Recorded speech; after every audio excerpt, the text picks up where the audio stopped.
I should have known something was off when Gerald insisted on going to the dealership alone that morning. Just running some errands, he'd said with a casual wave of his hand before heading out the door. Little did I know, those errands would unravel the carefully woven facade of our seemingly perfect family. It was a quiet evening like any other when Gerald dropped the bombshell over dinner. Rachel and I had just finished setting the table when he cleared his throat. "I need to tell you both something," he began, unable to meet my gaze. "The car? It's for my parents." A deafening silence fell over the room as I processed his words. The luxury sedan we had been discussing for weeks, the one meant to replace my ancient sedan, was not for our family at all. My heart sank as the realization washed over me. "What do you mean it's for your parents?" I asked, my voice barely above a whisper. "We talked about this. That money was supposed to be for our retirement fund." Gerald shifted uncomfortably in his seat. "I know, but Mother has been dropping hints about wanting an upgrade. With Dad gone, she'll need a reliable vehicle." I opened my mouth to protest, but Rachel beat me to it. "Are you serious? You used Mom's life savings to buy a car for Grandma behind her back?" "Don't be so dramatic," Gerald scoffed, waving a dismissive hand. "It's not like that." But it was exactly like that. This was just another instance of him prioritizing his parents' wants over the needs of his own family. A familiar sting of resentment burned in my chest as memories of past betrayals flooded my mind. Like the time Muriel had scheduled an elaborate vacation during Rachel's high school graduation, forcing Gerald to miss the ceremony to stay behind and care for her. Or the countless holidays and birthdays where she had made snide remarks about my cooking or homemaking abilities, with Gerald sitting idly by. Year after year, I had swallowed my pride and tried to make peace for the sake of keeping our family intact. But this was a step too far. "You know what, Gerald?" I said, pushing back from the table. "I'm done pretending everything is fine when it clearly isn't. You've chosen your mother over your own wife and daughter more times than I can count." Gerald's eyes widened in surprise, clearly not expecting such a strong reaction. Rachel, however, gave a small nod of solidarity from across the table. "Annabelle, please," he pleaded. "It's just a car. Don't make this into something bigger than it is." "It's never just anything with your mother," I shot back, feeling the weight of decades' worth of repressed emotions bubbling to the surface. This is about respect. Something you've failed to show me time and time again." With that, I turned on my heel and stormed out of the dining room, the muffled sounds of Rachel and Gerald's heated exchange fading behind me. Enough was enough. If Gerald couldn't see how deeply his actions had wounded me, then there was no point in trying to make him understand. As I collapsed onto the bed, hot tears streaking my cheeks, I knew in that moment that nothing would ever be the same again.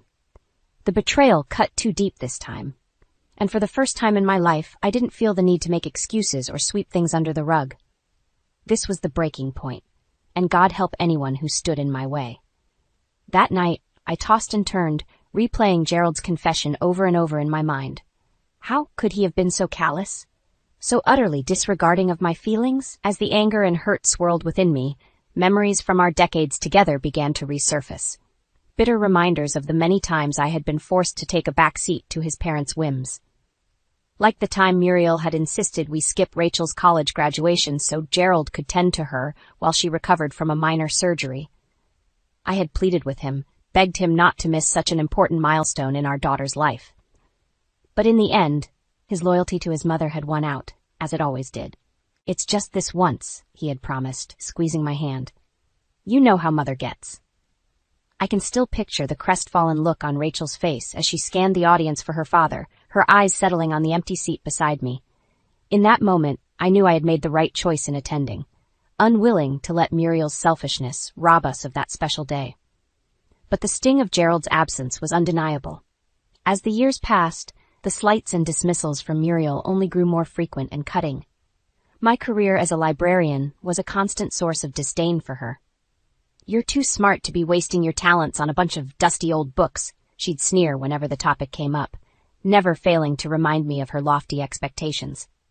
Even my homemaking skills were fair game for her cruel barbs. Holidays were a minefield, with Muriel scrutinizing every dish I prepared, every decoration I hung. "Honestly, Annabelle, you'd think after all these years you'd have learned how to properly roast a turkey?" She'd sk, shaking her head in feigned disappointment. Through it all, Gerald remained stubbornly loyal to his mother, refusing to stand up to her vitriol. A part of me understood. She was his parent, after all. But another part, the part that had been steadily growing over the decades, couldn't fathom how he could allow someone to treat his wife with such blatant disrespect. When Harold was still alive, he had at least provided a buffer of sorts, his quiet presence a calming force against Muriel's domineering personality. But after he passed, it was like a dam had burst, with Muriel's true colors shining through uninhibited. I'll never forget the night Gerald came home from the hospital, his eyes red-rimmed from crying. Muriel had berated the nurses mercilessly, accusing them of neglecting her beloved husband in his final days, as if their decades of devotion to her hadn't been enough. "She's taking this harder than I thought," Gerald had said by way of an excuse, his voice barely above a whisper. But I knew better. This was just who Muriel was, a master manipulator who viewed the world through a lens of utter selfishness. And Gerald, bless his misguided heart, could never see past the veil of lies she had so carefully constructed. As dawn broke through the bedroom curtains, I felt a strange sense of clarity wash over me.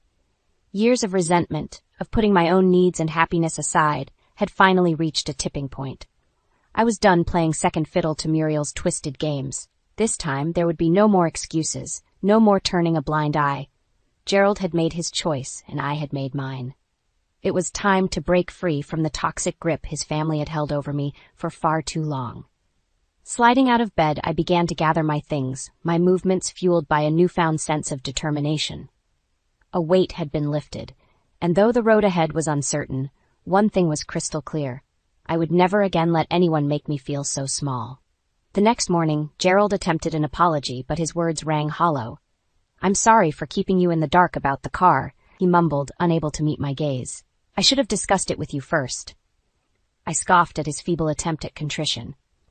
"You think this is just about the car? Gerald, you stole from me, from us. That money was supposed to be for our future."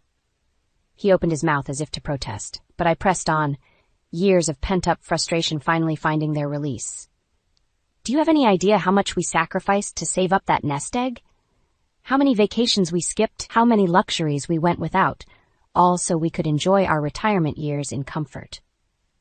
Gerald's shoulders slumped, but I refused to let up. "But I guess that doesn't matter to you. Not when Mommy Dearest comes calling with her greedy little demands." "Don't talk about my mother like that," he snapped, a flicker of anger passing across his features. I laughed bitterly. "Why not? It's the truth. She's had you wrapped around her finger for as long as I can remember." Stalking into the living room, I began to rifle through the boxes of family mementos stacked in the corner, finally locating the tattered photo album I had been searching for. Flipping it open, I thrust it toward Gerald, pointing to a faded picture from Rachel's college graduation day.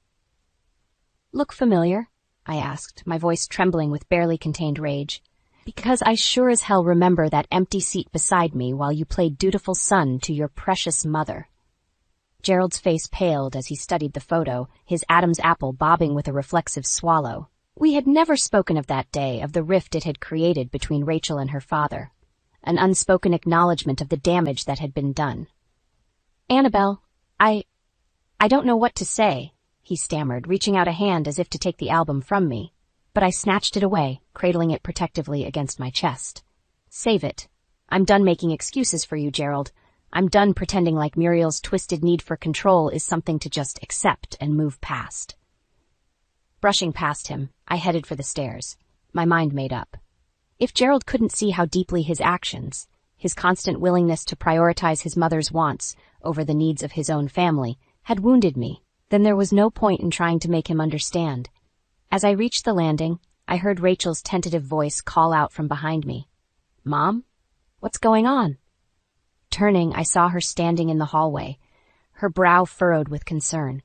In that moment, I felt a pang of regret for all the times she had been forced to take a back seat to her grandmother's whims. All the milestones and achievements that had been overshadowed by Muriel's incessant demands for attention. "Your father has made his priorities pretty clear," I said, my voice catching in my throat. "And for once, I'm making mine."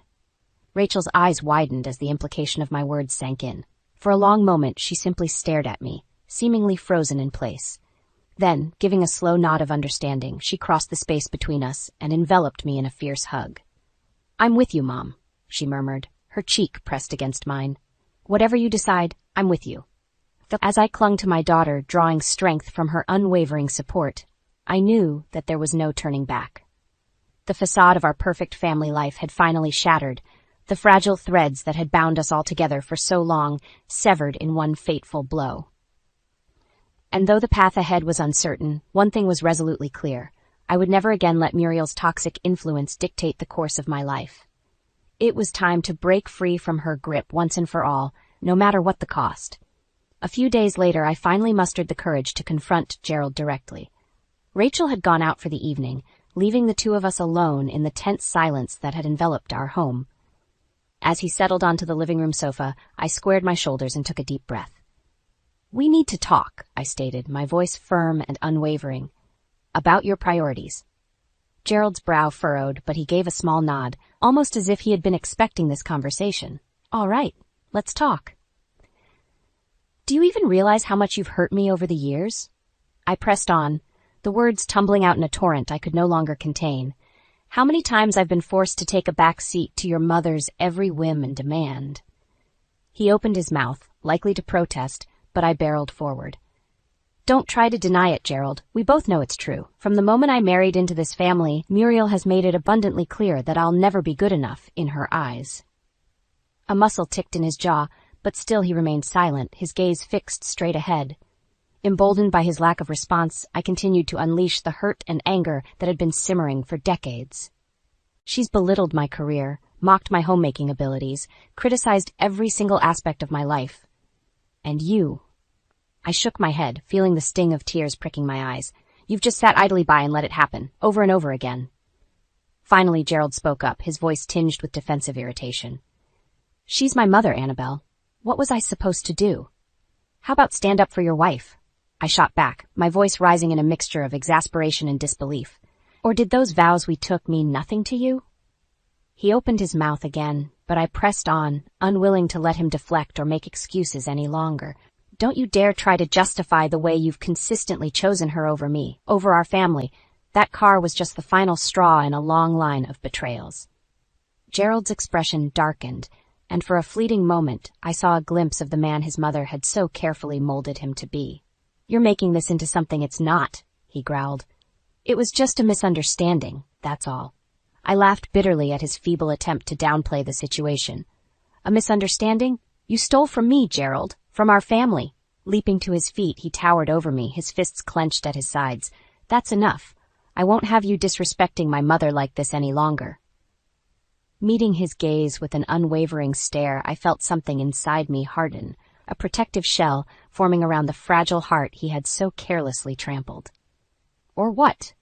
I challenged, my voice low but laced with steel. "You'll leave? Walk out on this marriage just like you've walked out on me time and time again?" For a long moment we simply stared at each other, the weight of my words hanging heavy in the air between us. Then, almost as if in slow motion, I watched as the fight drained from Gerald's expression, replaced by a look of grim resignation. "If that's what it takes," he said quietly, "then so be it. I can't keep having this same argument with you, Annabelle, not when it comes to my family." His words felt like a physical blow, knocking the wind from my lungs. Even after everything, after all the hurt and betrayal, some delusional part of me had still clung to the hope that he might finally see reason. That he might choose me, choose us, over the toxic grip his mother had held for so long. But in that moment, as the harsh reality of his ultimatum sank in, I realized the painful truth. The marriage I had fought so hard to preserve was already dead. Muriel had seen to that long ago. Squaring my shoulders, I met Gerald's gaze once more, amazed by the sense of clarity that had washed over me. "Then I guess we're done here," I said, my voice barely above a whisper, but resonating with a quiet strength I scarcely recognized. As I turned and headed for the stairs, I knew that there would be no going back, no more making excuses or turning a blind eye. It was time to reclaim the life that Muriel's poisonous influence had slowly drained away, one insidious slight at a time. She might have won the battle for Gerald's loyalty, I thought with a grim determination. But the war for my freedom, my sense of self-worth, had only just begun. In the days that followed my confrontation with Gerald, a strange sense of clarity washed over me. For too long, I had allowed myself to be cowed by the expectations of others, to play the role of the dutiful wife and mother while suppressing my own needs and desires. But no more. As I sat across from the divorce lawyer, signing paperwork that would legally sever the tattered remnants of my marriage, I felt an unfamiliar surge of power coursing through my veins. This was my life, my future, and I would be damned if I let anyone else dictate the terms. "Are you sure about this, Mom?" Rachel asked quietly as we made our way back to the car. Her eyes were laced with concern, but also a glimmer of pride. Squeezing her hand, I gave a resolute nod. "More sure than I've been about anything in a long time. This is the right choice for both of us." She searched my face for a moment before returning the gesture with a warm smile. "Then I'm with you, every step of the way." In the weeks that followed, Rachel and I settled into a new routine, one not defined by Muriel's oppressive presence or Gerald's passive compliance.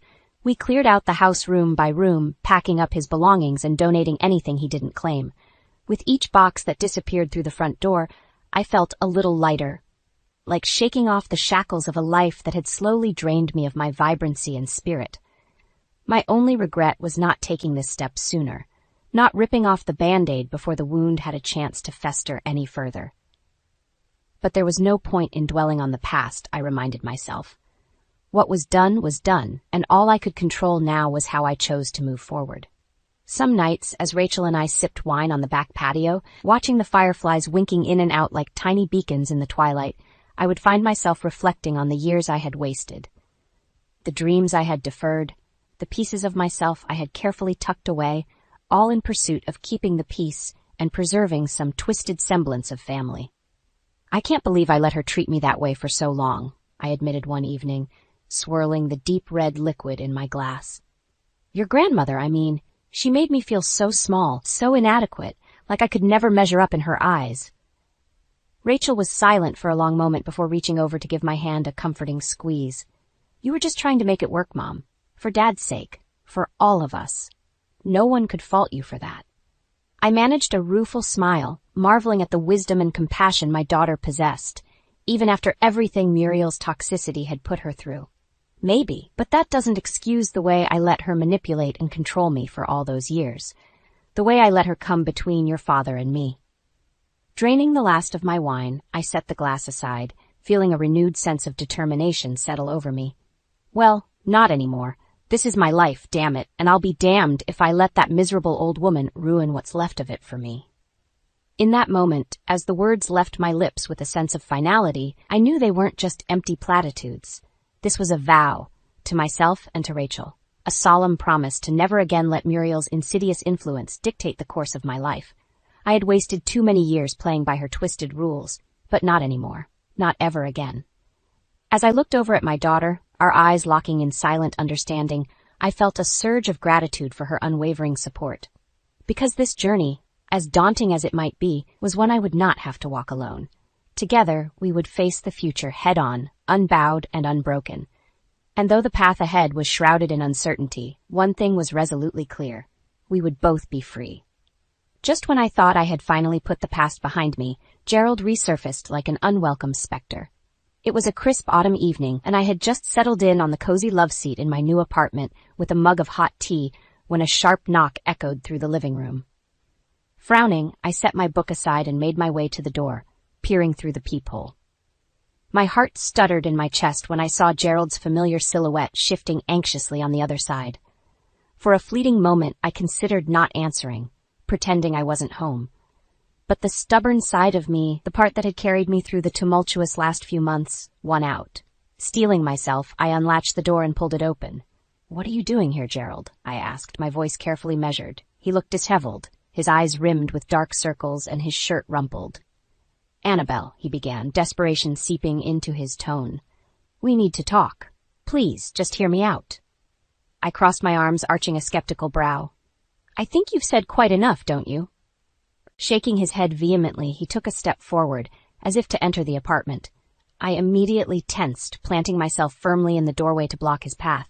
"Don't," I warned, my voice low but laced with steel. "You don't get to just barge into my life anymore, Gerald. Not after everything." He opened his mouth, likely to protest, but I pressed on, unwilling to let him wrest back control through his usual manipulation tactics. "What part of our marriage ending didn't you understand?" The divorce papers? Or was it when Rachel and I packed up all your belongings and tossed them out like yesterday's trash? Gerald visibly flinched at my harsh words, and for a brief moment I felt a flicker of satisfaction at having finally landed a blow against his fragile ego. But the feeling was fleeting, quickly overshadowed by a bone-deep weariness.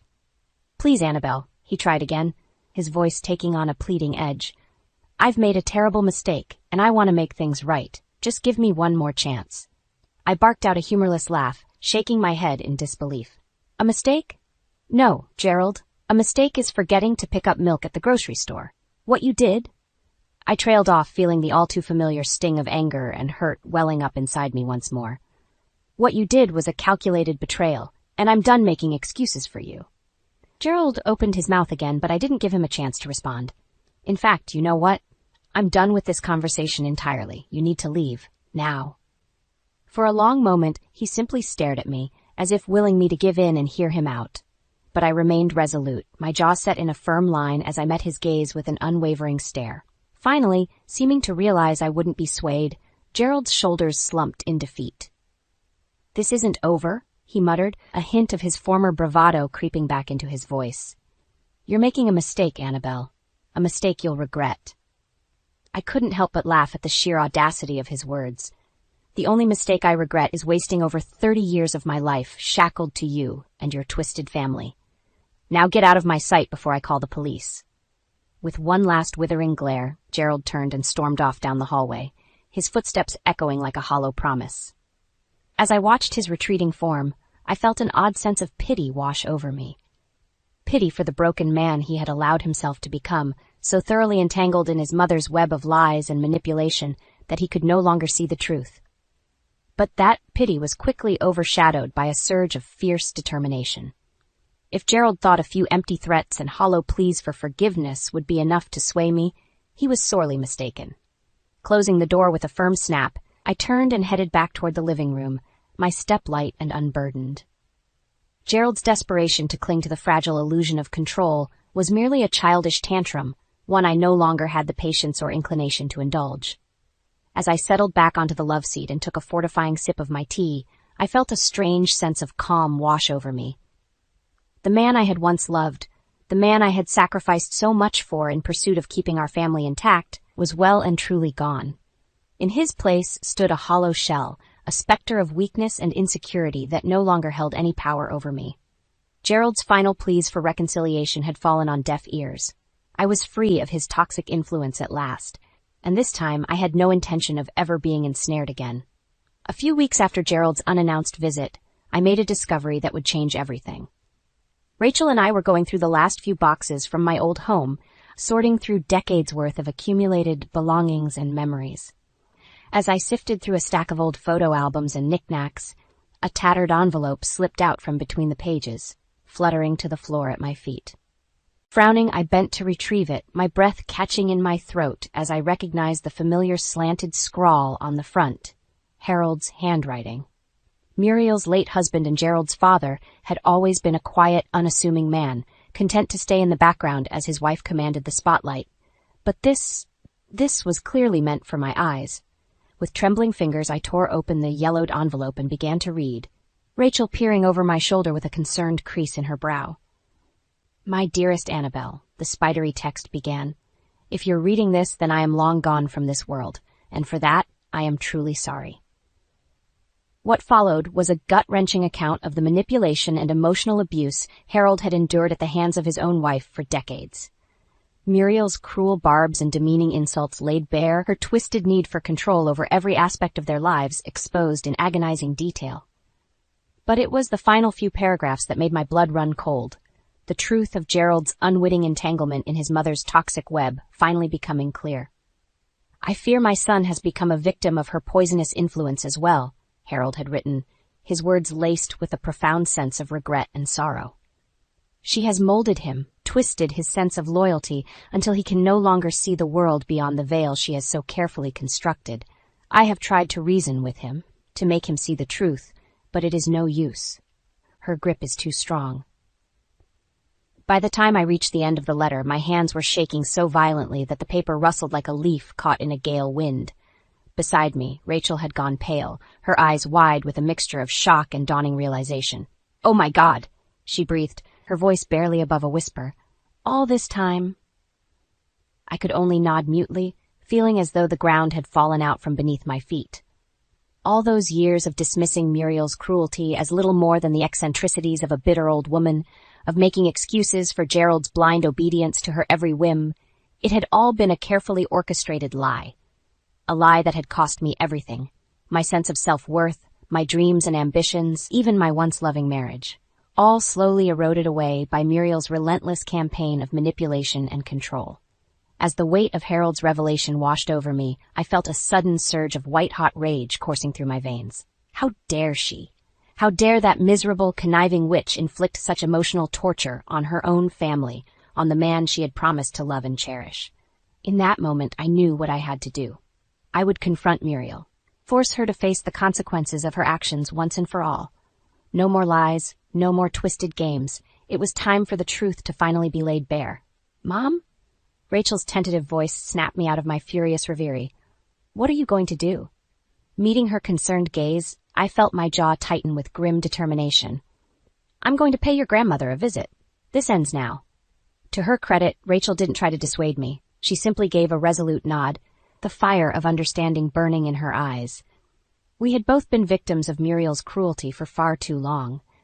As I clutched Harold's letter like a lifeline, the faded words seeming to bleed into my skin, I felt an unfamiliar sense of purpose well up inside me. This wasn't just about settling an old score or reclaiming some twisted sense of pride. This was about ripping away the veil of lies that had shrouded my life for decades, about exposing Muriel's poisonous influence for what it truly was, a cancer that had slowly consumed my family, piece by piece. No more. It was time for the healing to begin. In the weeks that followed my confrontation with Muriel, a strange sense of calm washed over me. It was as if a heavy weight had finally been lifted, the shackles of her toxic influence loosening their grip after decades of slow suffocation. With Gerald and his twisted family firmly in the rearview mirror, I was finally free to begin charting my own course. The first order of business was filing for divorce, a process that proved mercifully straightforward once I presented the court with Harold's letter detailing Muriel's years of manipulation. Gerald, it seemed, had been so thoroughly cowed by his mother's iron fist that he put up little resistance. Whether it was out of shame or a desperate attempt to salvage whatever tattered remnants of our relationship remained, I neither knew nor cared. His opinion, his feelings had become utterly irrelevant. As the ink dried on the final decree, officially severing what was left of our unholy union, I felt an unfamiliar sense of lightness settle over me. It was as if a dense fog had finally lifted, allowing the warm rays of possibility to shine through for the first time in decades. With my financial independence secured, I turned my focus inward, re-examining the dreams and aspirations I had carelessly cast aside all those years ago. Funny how the simple act of untangling oneself from a toxic situation can rekindle even the most long extinguished of sparks. Rachel, bless her, was by my side every step of the way, her support and understanding a balm to the lingering ache of Muriel's treachery. We grew closer than ever before, bound by the shared experience of having survived that miserable woman's poisonous grasp. "I'm just so proud of you, Mom," she said one evening as we shared a bottle of crisp white wine on the balcony of my new apartment, "for finally breaking free." I smiled, reaching over to give her hand an affectionate squeeze.